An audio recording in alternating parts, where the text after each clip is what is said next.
The message came through at 6:37 on a Wednesday evening. I was standing at the stove in our kitchen, slowly stirring a pot of pasta sauce, while Sophie, my 6-year-old, sat at the dining table coloring with her head bent low in concentration. When my phone chimed, I reached for it automatically, without even thinking. I figured it was work. Maybe another email that couldn't wait. Or my sister checking in about weekend plans. It wasn't. It was Rachel. Going to Miami with Andrew for a week. Don't be jealous. I need a break. Take care of Sophie. Andrew. Her college boyfriend. The same guy she'd sworn was ancient history. The same just a friend I'd questioned 3 months earlier after noticing how often they texted late at night. The wooden spoon froze in my hand, hovering over the pot. Something heavy and icy dropped straight into my chest, but my face didn't change. Years of negotiating high-pressure business deals had trained me well. You learn fast how to lock emotions away when money and reputations are on the line. I looked over at Sophie. Her eyebrows were pinched together as she carefully colored inside the lines. "Daddy, is dinner ready?" "I'm hungry," she called, still not looking up. "5 more minutes, sweetheart," I said, my voice steady enough to fool anyone listening.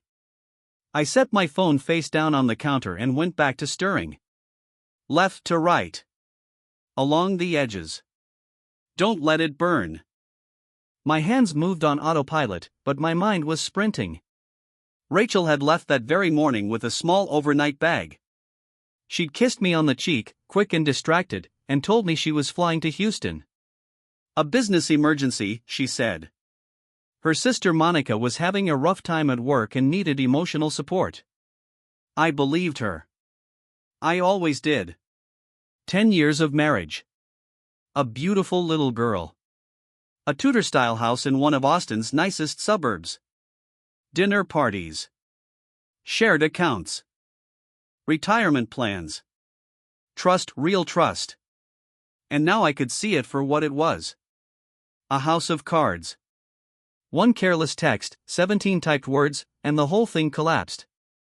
I served Sophie her dinner and sat across from her at the table. I asked about school. I smiled at the right moments.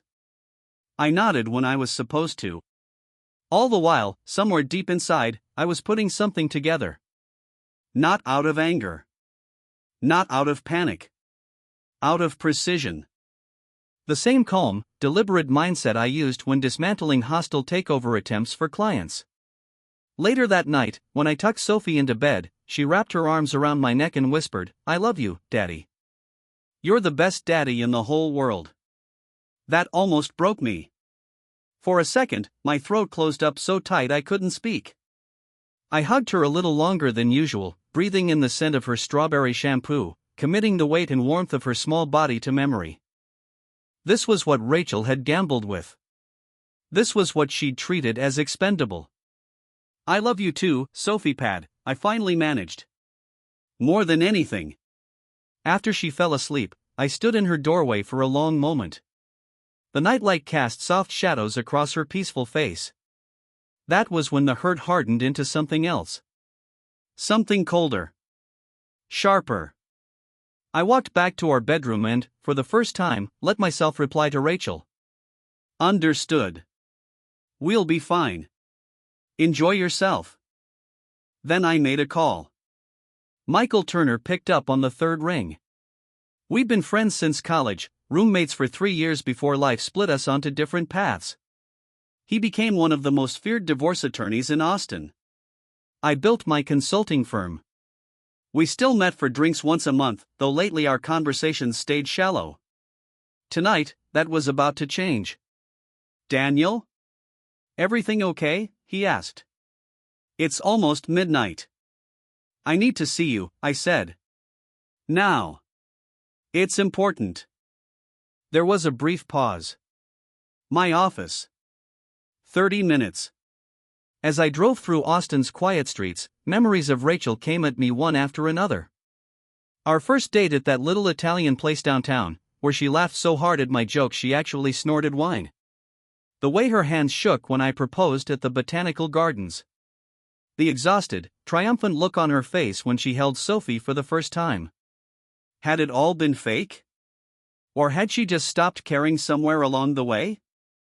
The pain threatened to pull me under, so I redirected it. I turned it into resolve. Each memory became another brick in the wall I was building around my heart. By the time I reached Michael's building, I was calm, focused, certain.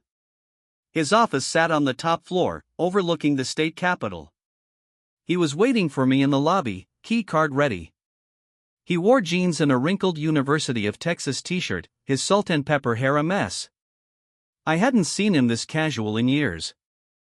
"You look like hell," he said as we stepped into the elevator. "I haven't checked a mirror," I replied. "Rachel's having an affair. She texted me tonight. She's in Miami with her ex." For just a split second, his professional mask slipped. Surprise flashed across his face before he reeled it back in. "She texted you that? Those exact words?" I handed him my phone. He read the message, then looked up with the sharp smile that earned him the nickname the Shark. "She put it in writing," he said. "Unbelievable." He gave the phone back. "And you're sure there's no misunderstanding here?" "She lied about where she was going. She's with a man she swore meant nothing. And she told me not to be jealous." Like I was some idiot she could pat on the head. The elevator doors opened, and we walked in silence to his corner office. Floor-to-ceiling windows showed Austin lit up against the night, but I barely noticed. He motioned for me to sit while he settled behind his massive mahogany desk. "What do you want, Daniel?" he asked. "Reconciliation? Divorce? Something in between?" I met his eyes without hesitation. "I want everything. Full custody of Sophie. The house. Protection of my assets. And I want Rachel to understand exactly what she threw away." Michael leaned back in his chair, studying me carefully. "That's a tall order," he said. "Even with a text like this." "Texas is a no-fault state," Michael said evenly, "unless we can show her actions are harmful to your daughter." "Then we prove it," I cut in. "And we move fast." Rachel still thought of me as the safe option. The dependable husband. The guy who would be right where she left him when she came back from her little getaway.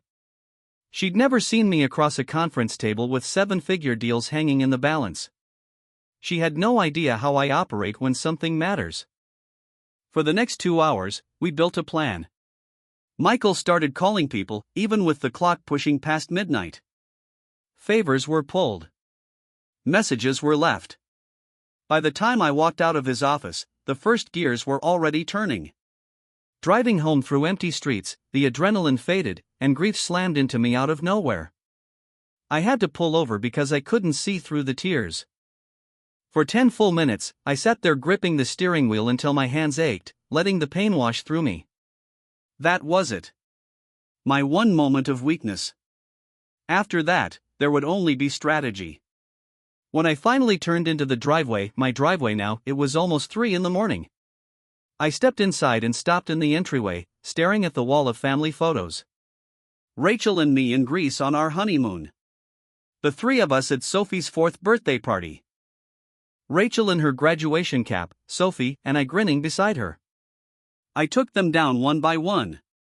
I removed Rachel from every frame, leaving only Sophie and me behind. Maybe it was petty. But it was necessary. I couldn't afford reminders of a version of my life that no longer existed. The woman I loved was gone. If she'd ever really been there at all. Thursday morning, I called in sick for the first time in 3 years. After dropping Sophie at school, I went straight to the banks. 3 of them, all before noon. At First National, the private banker who'd handled our accounts for years shifted uncomfortably when I asked to freeze our joint funds. "Mr. Brooks, may I ask why you're making these changes?" Susan Harper had helped us set up Sophie's college account. She'd sent flowers when Rachel's father passed away. I slid my phone across her desk with the message pulled up. "My wife is in Miami with her ex-boyfriend," I said. I need to secure my finances before she drains our accounts for their vacation. Her discomfort hardened into something closer to outrage on my behalf. She'd believed the same story everyone else had. The perfect marriage. Now that illusion cracked for her too. I understand, she said quietly, fingers flying across the keyboard. We'll open new accounts in your name only. I can fast-track everything. She paused, then looked up at me. Daniel. I'm so sorry. You both seem so happy. I finished the thought for her. That's the thing about appearances. They're easy to keep up when only one person knows they're fake. By 2 o'clock, I'd legally transferred half of our joint savings exactly as Michael had advised into accounts only I could access. I froze the joint credit cards and ordered new ones in my name. I started removing Rachel as a beneficiary from my insurance policies and retirement plans.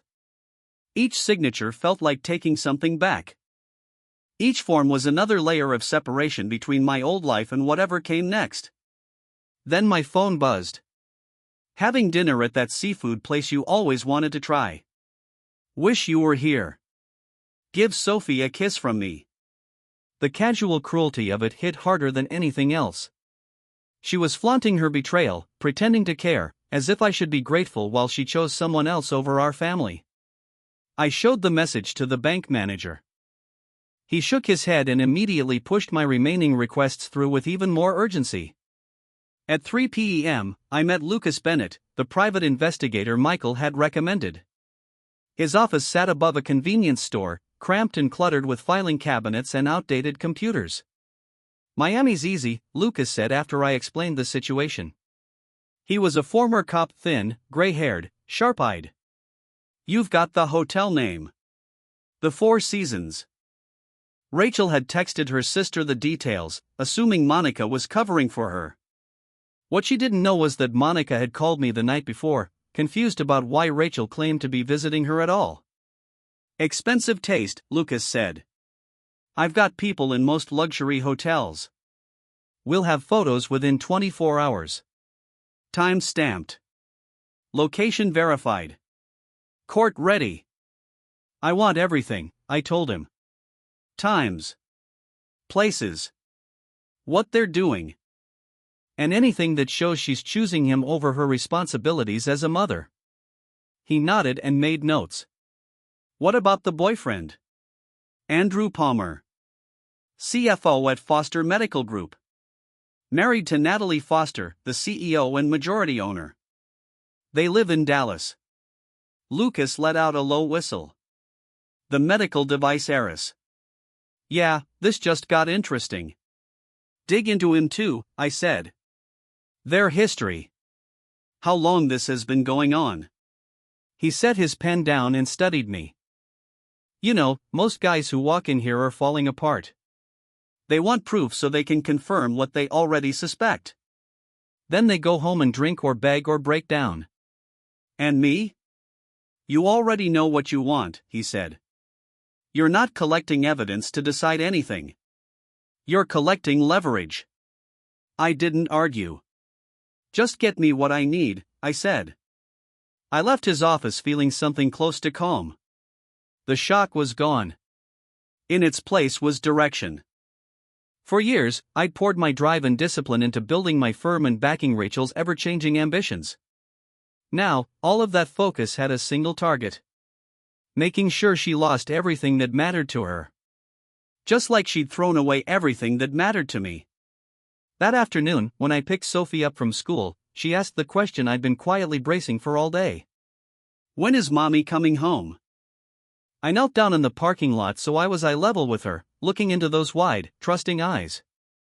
Mommy's on a trip right now, I said gently. She'll be gone for a little while.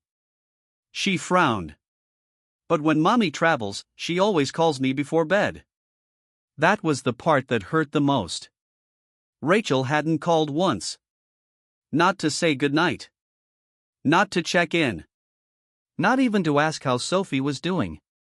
I'm sure she'll call soon, I said, lying through my teeth and hating myself for it. But Sophie didn't need the truth about her mother's priorities.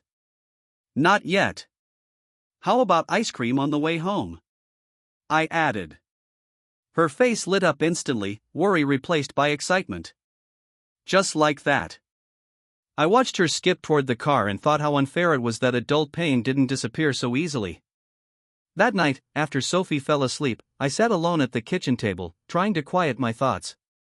The house felt wrong without Rachel in it. She had always filled every room, music playing, friends dropping by, constant motion and noise. Now there was nothing but silence. My phone rang. Rachel's mother. I hesitated before answering.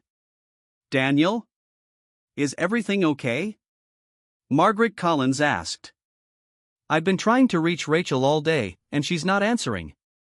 Margaret had always treated me like family, like the son she never had. I didn't have the heart to drop the truth on her. Rachel's taking some time away, I said carefully. She's fine. Just unavailable right now. There was a pause. That's strange, Margaret said slowly. She called yesterday saying she was helping Monica with a crisis. But Monica says she hasn't seen Rachel in weeks. Daniel, what's going on? The lie was already falling apart. Rachel hadn't even bothered to make sure her story lined up. She'd assumed no one would compare notes. Margaret, I think you should talk to Rachel directly when she gets back, I said. It's not really my place to. Is she with that Andrew person again? Margaret interrupted, her voice suddenly cold. My stomach dropped. Richard and I warned her about him after college, she continued. Is that where she is? Again. This had happened before. We sat in silence for a moment. When Margaret spoke again, regret weighed down every word. Oh, Daniel. I thought you knew. Before you were married, there was an incident. We believed it was over. She promised us she'd chosen you. I need to go, Margaret, I said, my voice calm in a way that surprised even me. I'll have Rachel call you when I hear from her. I ended the call and just sat there, staring at nothing. This wasn't a lapse in judgment. It wasn't a midlife crisis.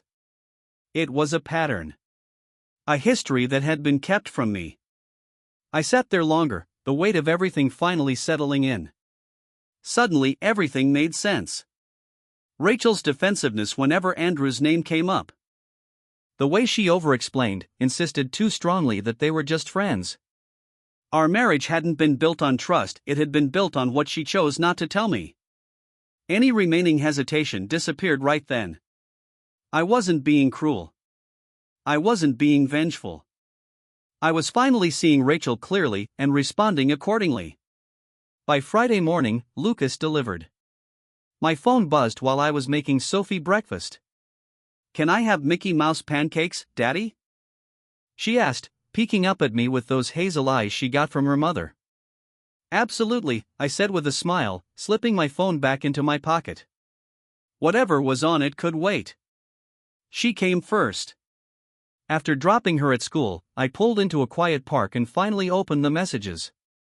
My hands shook slightly as I scrolled. Rachel and Andrew by the hotel pool, her hand resting casually on his thigh. The two of them at dinner, leaning close across candlelight. Andrew's arm around her waist in the hotel lobby, Rachel laughing up at him with a softness I hadn't seen directed at me in years. The timestamp on the dinner photo read 8:30 p.m. The exact time she used to help Sophie get ready for bed. The mother who never missed bedtime stories was sipping champagne with her lover instead. Then came the video. Rachel, a little drunk, one arm around Andrew's neck, a martini in her other hand. She laughed about finally feeling free, dismissing the life she had left behind. Andrew pulled her closer. You could just leave him. We could be together for real this time. Rachel hesitated. It's complicated. There's Sophie. The house. The money. Daniel controls everything. She shrugged. He's safe. Dependable. He'll always be there. Andrew pretended to look hurt. Rachel kissed him deeply. Your excitement. Adventure. My escape, she said. different things. The video ended. I sat there, unable to move, her words echoing in my head. Safe. Dependable. He'll always be there. That was how she saw me. Not as a partner. Not as a husband. But as infrastructure. Something stable she could lean on and betray without consequences. I forwarded everything to Michael and called him. I've already seen it, he said before I could speak. It's solid. Exactly what we need. The judge I have in mind is very strict about parental responsibility. Choosing a romantic dinner over a child's bedtime won't go over well. What's next? I asked. I've filed for emergency temporary custody, he said. The hearing is Monday morning. Judge Lawson. Fair, but traditional.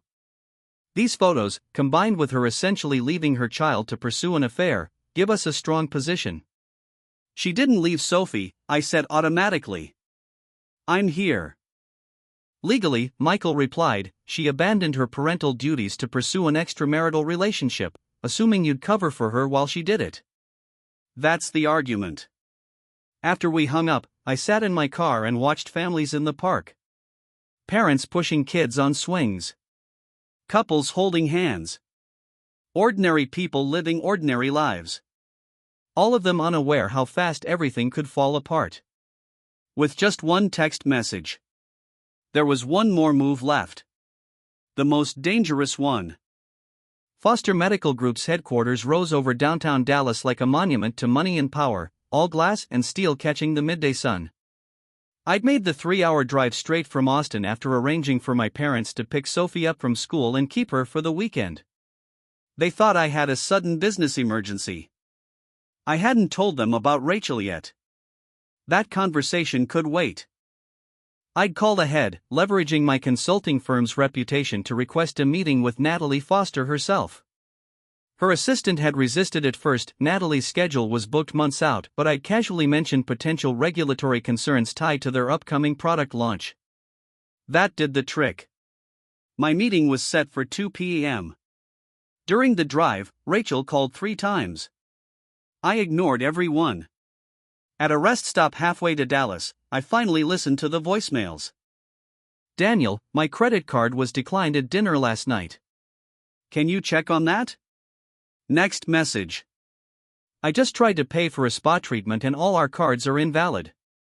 Call me back. The last one was pure fury. Daniel, what the hell is going on? I can't access our bank accounts online.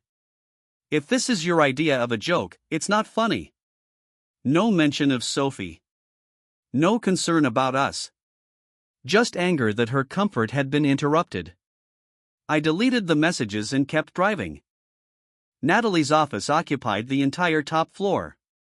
Her assistant, a young man in a flawless suit with eyes that didn't trust anyone, led me through a sequence of increasingly extravagant waiting areas before stopping at a set of heavy double doors.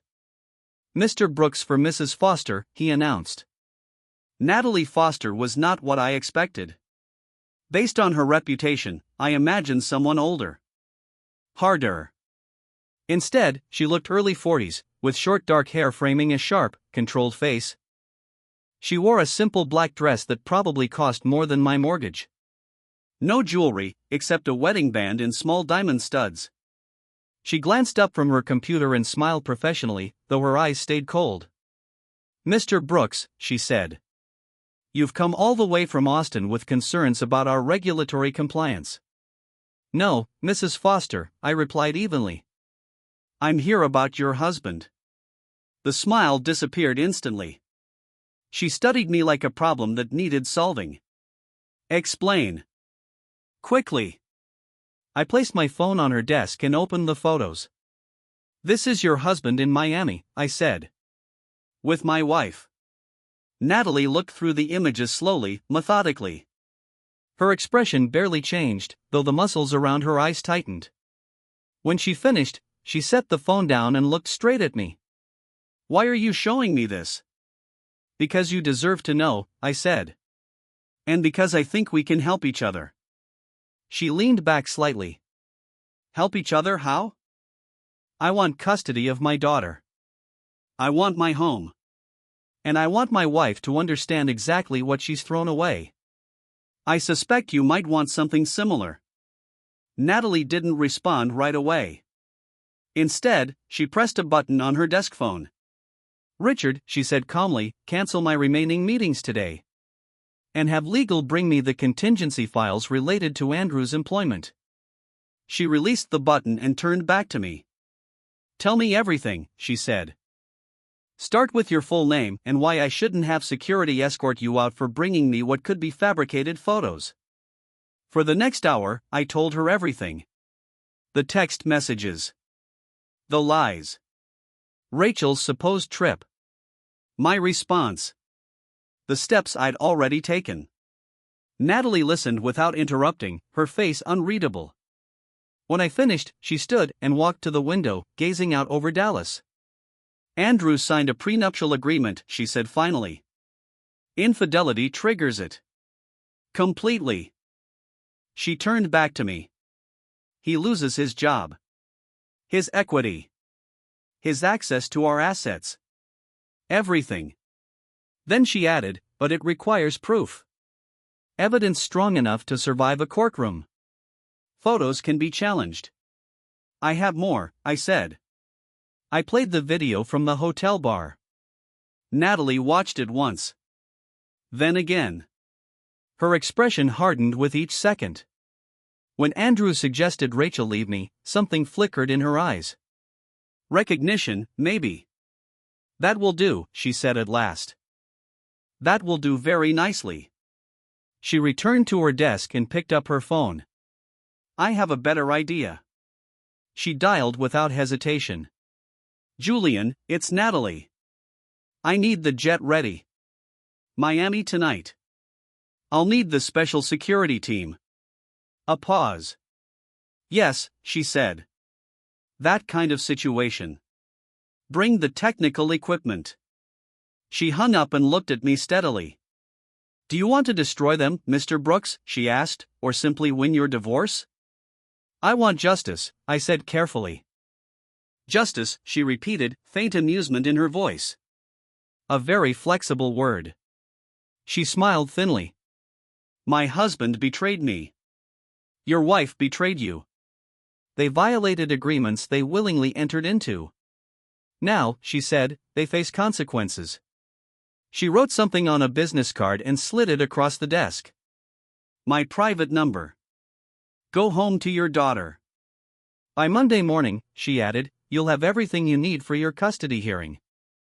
She paused, and for the first time, her smile reached her eyes. And Andrew, she said softly, will understand exactly what he's lost. As I stood to leave, she stopped me. One more thing. Your wife Rachel, was it? What does she value most? Aside from your daughter. I thought about it. Her image, I said. Her social standing. The illusion of a perfect life. Natalie nodded, satisfied. Excellent. By Sunday night, she'll have none of those. She extended her hand. Her grip was firm, unyielding. It's been a pleasure, Mr. Brooks, she said. I believe we understand each other. I walked out of Natalie's office with an uneasy feeling in my gut, like I'd set something powerful in motion that I couldn't fully rein back in. Still, as I drove toward Austin, Rachel's words replayed in my head, don't be jealous, followed by what she'd said in that video, he'll always be there. She'd made her choice. Now all of us would live with the fallout. Saturday morning, I took Sophie to the zoo. We watched sea lions clap and bark on command.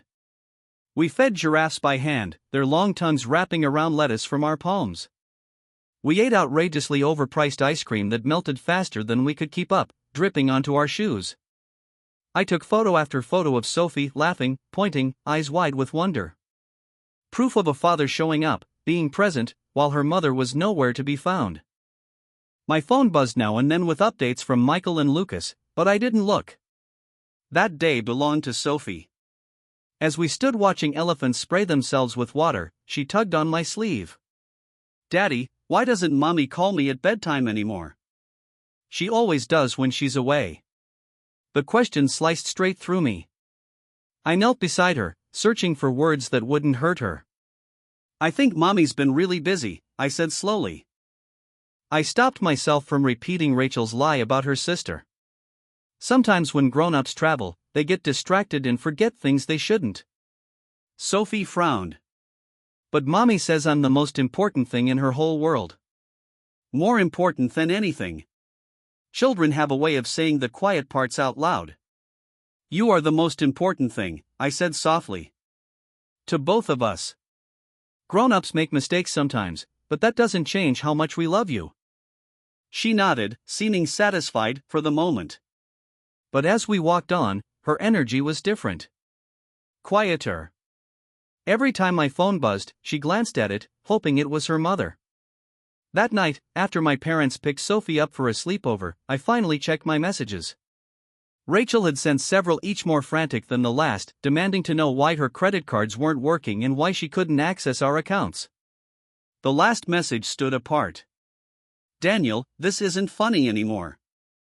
The hotel says they'll call security if I can't pay the bill. I tried calling your parents, but they won't answer. I need you to transfer money now. I didn't reply. Lucas had sent more photos. Rachel pacing the hotel lobby, visibly upset. Andrew arguing into his phone. Rachel sitting alone at the bar, checking her screen over and over. Then came a message from Natalie. Phase 1 complete. Your wife currently has no access to financial resources. Andrew is dealing with unexpected professional consequences. They are learning that actions have consequences. More tomorrow. I poured myself 2 fingers of bourbon and sat on the back patio, watching the sun sink into shades of orange and purple. 10 years with Rachel. A decade of building something together. Compromises. Growth. Plans for a future that would now never exist. Had there been signs I'd ignored? Late-night texts she brushed off. Business trips that stretched too long. The sudden obsession with fitness, the odd gym hours. Maybe. But trust isn't real if you're constantly searching for proof of betrayal. I believed in us because that's what partners are supposed to do. My phone rang. Rachel's ringtone. I watched it vibrate across the table and let it stop. Whatever crisis she was facing now, she'd created it herself. I didn't step in to shield her from the consequences of her choices. Let her experience a fraction of what she'd handed me so casually. Later that night, Natalie called. It's done, she said without preamble. Andrew has been terminated from Foster Medical. His company car was repossessed from the hotel parking garage. His access to our accounts has been revoked. How did you manage all that over a weekend? I asked, impressed despite myself. Money, she replied flatly. Applied correctly, it's very efficient. She continued. Andrew is on his way back to Dallas. Alone. He left your wife in Miami. That surprised me. He didn't have much choice, she said. Once self-preservation kicks in, men like him are very predictable. She paused. Your wife is still at the hotel. There appears to be some confusion about who's paying. Thank you, I said, not knowing what else fit. Don't thank me yet, she replied. Tomorrow is the public part. Sleep well, Mr. Brooks. I didn't. I lay awake imagining Rachel stranded, her lover gone, her cards useless, her calls unanswered. The dependable husband she assumed would always be there had vanished at the moment she needed him most. It didn't make me happy. But there was a balance to it. A grim symmetry. She'd walked away from her responsibilities without hesitation. Now she was facing consequences without the comfort of rescue. Sunday morning brought more photos. Rachel arguing with hotel staff, tears streaking her face. Rachel at the airport with a single suitcase, exhausted and alone. Natalie's next move came through social media and private messages. She'd quietly shared the photos with select people in their circle, framing herself as the betrayed wife seeking support during a painful time. By midday, Rachel's sister Monica called. "Is it true?" she demanded. "Rachel and Andrew Palmer?" "Yes," I said. I didn't elaborate. There was a sharp inhale on the other end. "Mom and Dad are devastated. Her photos are everywhere in the family group chat." Natalie Foster was the one who spread the photos. She sent them to cousin Hannah, who happens to be married to Andrew's old college roommate. From there, it exploded. "Now everyone knows." Monica went quiet for a second before continuing. "Rachel just landed in Houston. She wants to come here first, before dealing with you." "That's not my decision," I said evenly. "That's between you and her. Right now, my focus is Sophie. We have the custody hearing tomorrow." "Mom mentioned that," Monica said. "Are you really going through with it?" "Yes," I answered without hesitation. She let out a slow breath. "She really destroyed everything this time, didn't she? I love my sister, but I honestly don't know what to say to her anymore." "You don't have to say anything," I told her. "Just stop lying for her." We hung up. Not long after, I checked my email and found a detailed report from Lucas. He'd gone all out. Statements from hotel staff. Timeline showing where Rachel and Andrew were and when. Screenshots, photos, corroborating notes, everything assembled into a clean, professional presentation that looked like it was made specifically for a courtroom. Michael called next. "I've reviewed the material. We're in very strong shape for tomorrow. Judge Lawson agreed to see us first thing 9 a.m. sharp.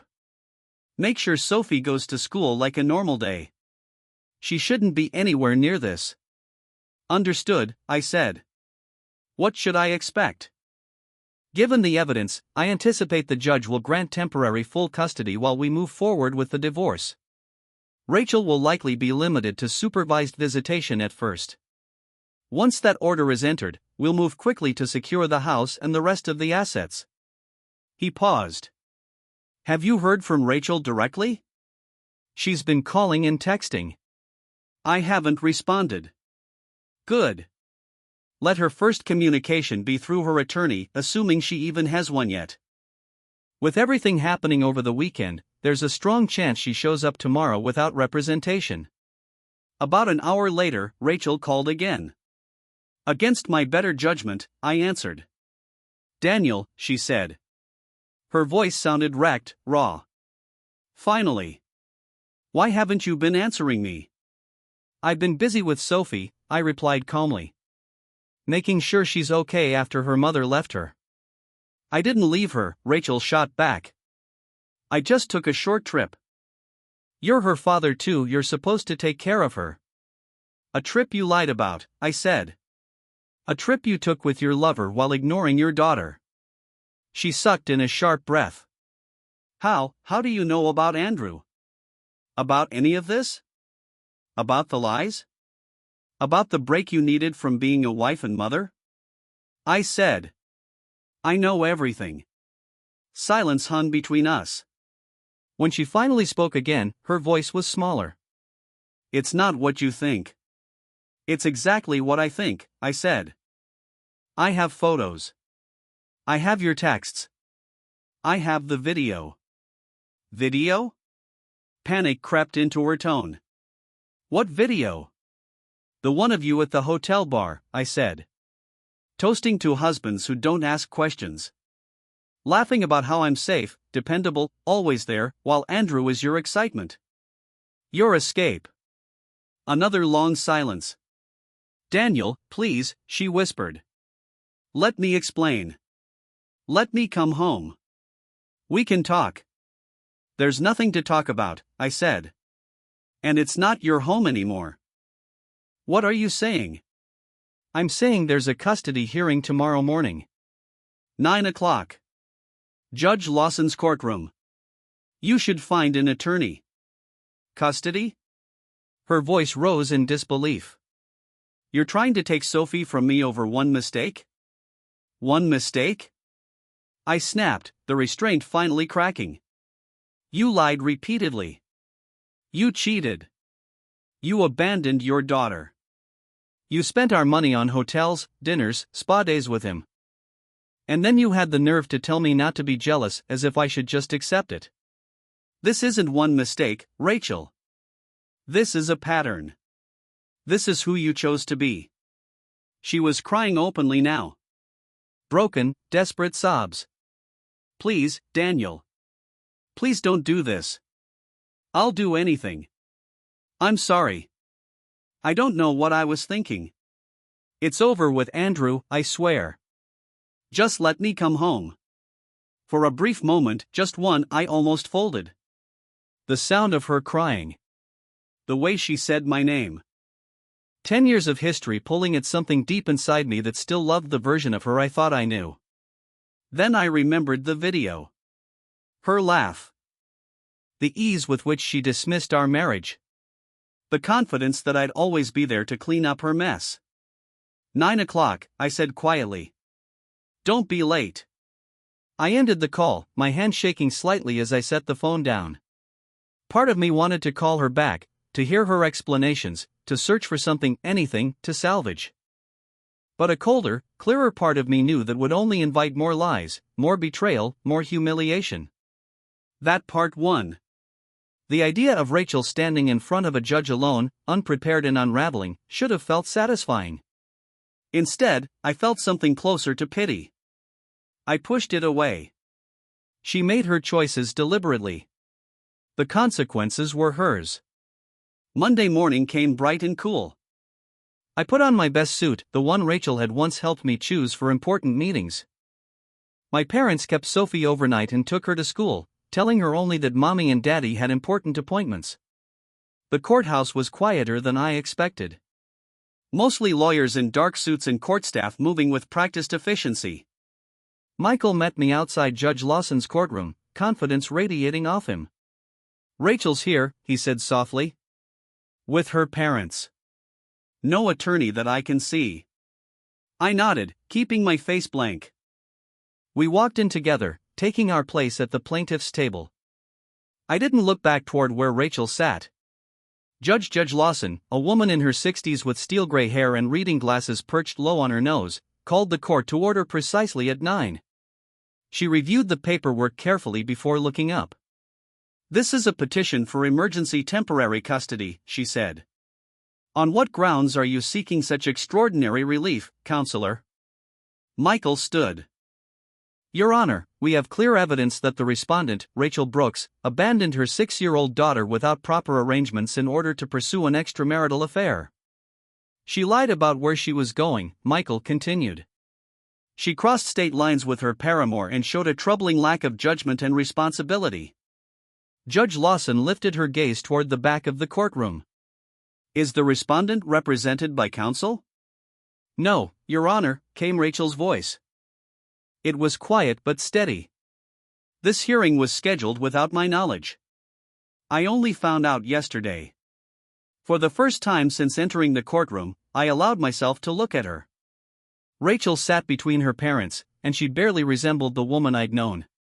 Her hair was pulled into a rushed ponytail, makeup non-existent, her eyes swollen and rimmed with red. The navy dress she wore hung loosely on her frame, as if she'd lost weight in a matter of days. Judge Lawson frowned. Mrs. Brooks, these are serious allegations. I strongly recommend you secure legal representation before we proceed. I understand, Your Honor, Rachel said quickly. But I can't afford. She stopped herself, swallowing hard. I'd like to respond today if possible. I don't want to be separated from my daughter. The judge nodded once. Very well. Mr. Turner, please proceed. For the next 40 minutes, Michael dismantled Rachel's version of reality piece by piece. He presented the text messages, the photos from Miami, the video from the hotel bar, statements from hotel employees, and sworn affidavits from my parents describing how Sophie had been cared for while Rachel was gone. He highlighted Rachel's lies, her reckless spending, and her willingness to place an affair above her responsibilities as a mother. I sat motionless the entire time, my attention fixed on the judge. I could feel Rachel staring at me, feel the weight of it, but I never turned. When the hotel bar video played, Rachel made a small, broken sound that barely rose above the courtroom's silence. Her mother reached for her hand. Her father stayed rigid, his jaw locked tight, whether from anger or humiliation, I couldn't tell. At last, Judge Lawson turned to Rachel. "Mrs. Brooks, do you wish to respond?" Rachel stood slowly, smoothing the front of her dress with trembling fingers. "Yes, Your Honor. I made a terrible mistake. I lied to my husband about my trip, and I spent time with someone I never should have. But I love my daughter more than anything." She took a breath, steadying herself. "I've been Sophie's primary caregiver since the day she was born. Daniel works long hours, he's a good provider, but I'm the one who takes her to the doctor, volunteers at her school, knows her friends, her fears, her favorite bedtime stories." Her voice cracked. It was one bad week. One selfish, stupid decision. That doesn't erase years of being a good mother. Please don't take my daughter away from me." Judge Lawson spoke carefully. "Mrs. Brooks, the video evidence shows you stating that your relationship with Mr. Palmer has been ongoing and referring to him as your escape. That suggests a pattern, not a single lapse in judgment." Rachel's shoulders sagged. "Andrew and I dated in college. We reconnected recently. It was a mistake. The worst mistake of my life." She turned toward me, eyes shining with desperation. "Daniel, please. Don't do this, not for me. For Sophie. She needs her mother." I kept my gaze on the judge. I didn't respond. Michael had warned me this might happen, that Rachel would lean on our shared history, on emotion, on Sophie, to try to soften me. Judge Lawson removed her glasses and rubbed the bridge of her nose. "Mrs. Brooks, I appreciate your honesty. But good parenting requires sound judgment. You left your young child to pursue an extramarital relationship, deceived your husband, and demonstrated deeply concerning priorities." She placed her glasses back on. "I am granting temporary full custody to Mr. Brooks. Mrs. Brooks will have supervised visitation twice weekly, pending further hearings. Mr. Brooks will remain in possession of the marital home to minimize disruption to the child's routine." She paused. "Mrs. Brooks, I strongly advise you to retain legal counsel before our next appearance." Rachel let out a small, wounded sound. Her mother wrapped an arm around her shoulders. "Court is adjourned." The gavel struck sharply. Michael shook my hand, smiling. "Perfect outcome. Exactly what we were aiming for." I nodded and gathered my papers. Behind me, I could hear Rachel crying softly. As we exited the courtroom, her father approached me. Richard Collins had never liked me much, always viewing my background as beneath his daughter. Now he looked older. Smaller. "Daniel," he said quietly. "May I have a moment?" Michael stiffened, but I motioned for him to go on ahead. "What do you want, Richard?" I asked. He glanced back toward Rachel, who was clinging to her mother. "She made a terrible mistake, the worst kind. But she's still Sophie's mother." "I'm aware." "Don't use our granddaughter as a weapon," he said. "That's all I'm asking." "I'm protecting my daughter from someone who showed she can't be trusted with a child's emotional well-being," I replied flatly. Rachel chose her path. Now she lives with it. I walked past him without waiting for a reply. Outside, Michael was already on the phone, setting the judge's order into motion. I stood on the courthouse steps, breathing in the cool autumn air. I felt no victory. No satisfaction. Only a hollow certainty that this was necessary. The weeks that followed settled into an uneasy routine. Rachel moved into an apartment near her parents and took a job at her father's company. She attended every supervised visit with Sophie, always on time, always bringing small gifts, squeezing every minute from their limited hours. I kept my distance. Our communication stayed brief and factual, always following Michael's advice. Document everything. Show no weakness. Leave no openings. At first, Sophie asked about her mother constantly. She was confused, hurt by how suddenly everything had changed. I explained it the best way I could, that Mommy and Daddy were having problems and needed to live separately for a while, but that we both loved her more than anything. It wasn't the whole truth, but it was the kindest one I could give her. As time passed, Sophie asked fewer questions. Slowly, quietly, our new version of normal settled in. Natalie Foster moved forward with her divorce from Andrew, and his life unraveled almost overnight. Once her money and influence disappeared, so did his professional standing. Without her backing, he struggled to find work anywhere close to what he'd had before. Their split became local news in Dallas. Natalie was portrayed as the composed, betrayed wife. Andrew, as the reckless adulterer who'd burned everything down. Rachel, meanwhile, seemed to fold inward. The confident woman I'd married, the one who could be charming and thoughtless in equal measure, became cautious, subdued. She eventually hired an attorney, paid for by her parents. He managed to negotiate a slightly expanded visitation schedule, but against the mountain of evidence Michael had assembled, there was little room to maneuver. 3 months after that text message that changed everything, our divorce was finalized. Rachel walked away with less than she might have in a typical settlement, but more than Michael had initially pushed for. I wasn't interested in ruining her completely. I just wanted to protect Sophie and myself from being hurt again. At the final hearing, while our attorneys processed the paperwork, Rachel and I found ourselves alone for a moment in a quiet courthouse hallway. "I never thought you were capable of this," she said softly. "In 10 years of marriage, I never saw this side of you." "You never gave me a reason to," I replied. She studied my face.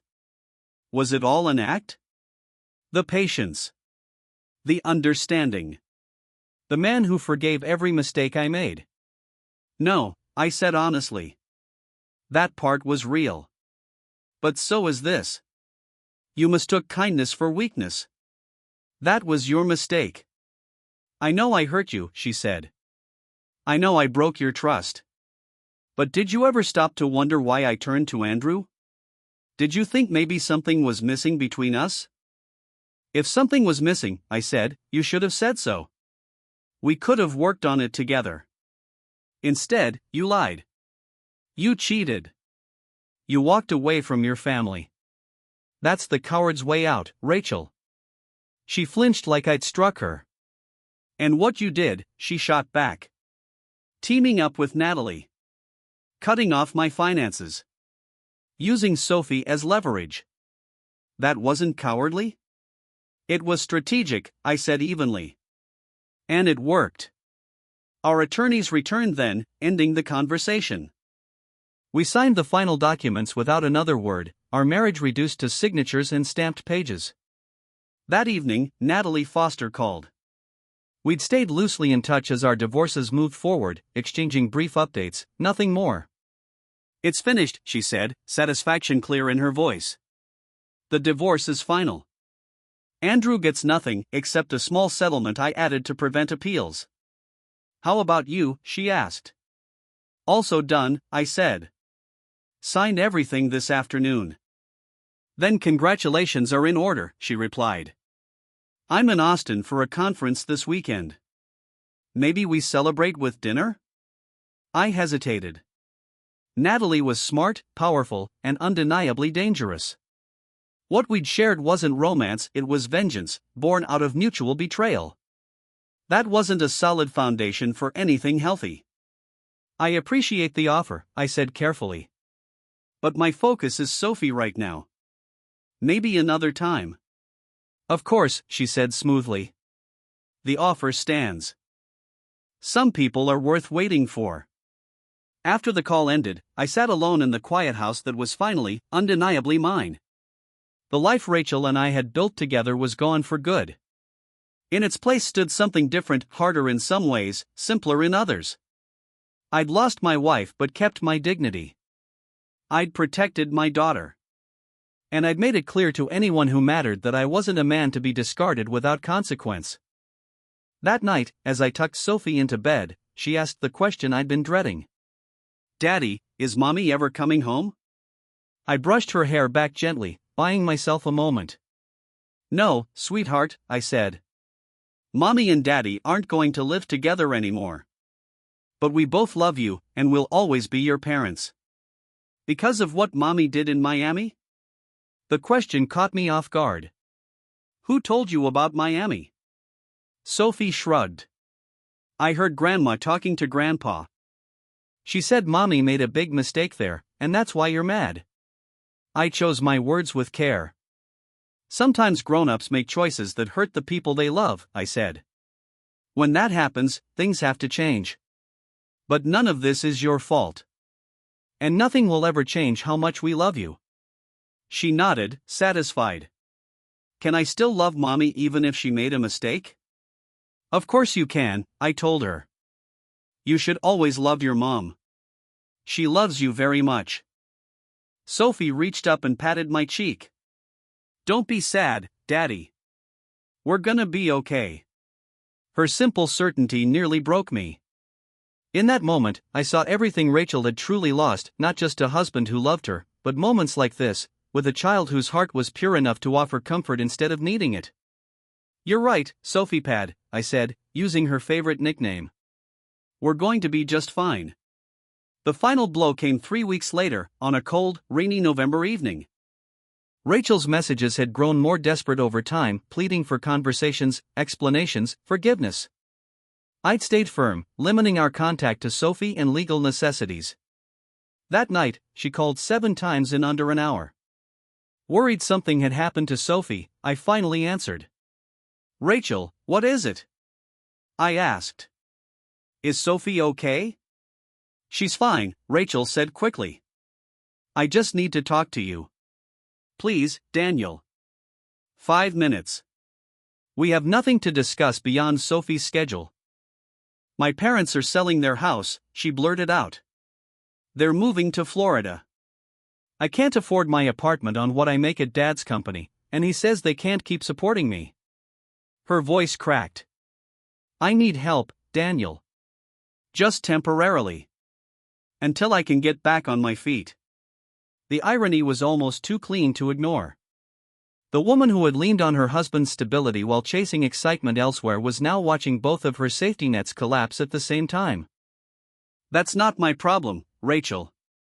Daniel, please, she said, panic creeping into her voice. Where am I supposed to go? How am I supposed to see Sophie if I can't afford to stay here? You should have thought about that before you threw away your marriage, your home, and your financial security for a getaway with your ex, I said evenly.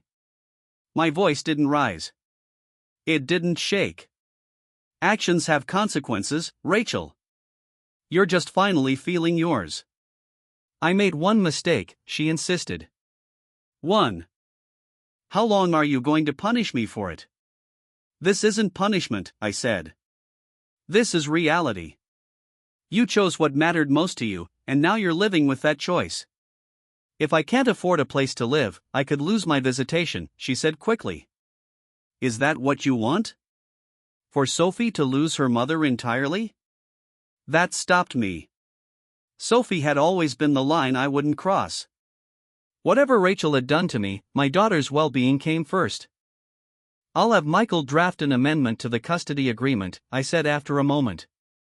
A small housing stipend. It'll be conditional, continued employment, and strict compliance with the visitation schedule. Nothing more. Thank you, she whispered. I don't deserve it, but thank you. I'm not doing it for you, I said. I'm doing it for Sophie. When the call ended, something unexpected happened. The weight I'd been carrying lifted. I realized then that I no longer cared what became of Rachel. The anger, the hurt, the sense of betrayal, it was all distant now, like noise from another room. She wasn't a wound anymore. She was just a situation to manage. 2 days later, Rachel went to her parents' house to collect the belongings she'd stored there. Instead, she found boxes. Cardboard boxes stacked on the front porch, soaked through by steady autumn rain. Her clothes. Her books. Old photographs. Pieces of a life hurriedly packed and left exposed to the elements. It was a message that didn't need explanation. Pinned to the top box was a waterproof envelope.